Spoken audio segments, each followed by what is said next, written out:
Hey guys, I wanted to show you this super simple hummus recipe that my wife created. It's quick and easy. You put it in a blender and it's done.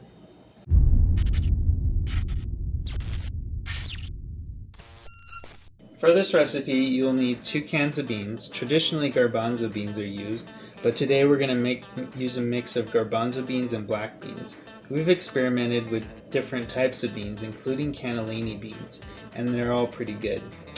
Traditionally, tahini is used. You can also use 4 tablespoons of roasted sesame seeds, but today we're going to use nut butter and avocado. You also use garlic, paprika, we like smoked paprika, lime juice or lemon juice, and salt. First add the beans, including the liquid. Then you add about 1.5 tablespoons of peanut butter, or any type of nut butter that you like. Slice the avocado. Next we're going to add half an avocado. Peel the garlic.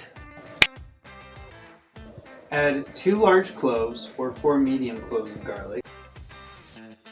1/4 teaspoon of smoked paprika. 3 tablespoons of lime or lemon juice.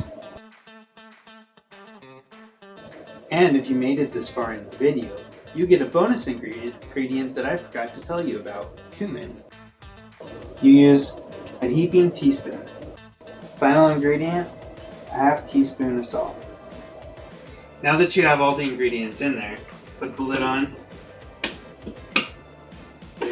pulse it, just to incorporate all the ingredients, and then blend it on high for about 45 seconds.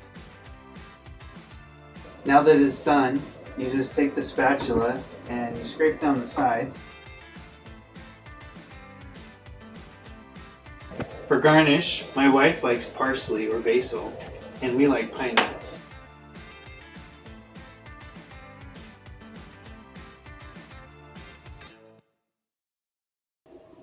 Chocolate ice cream? Anybody? Take 3.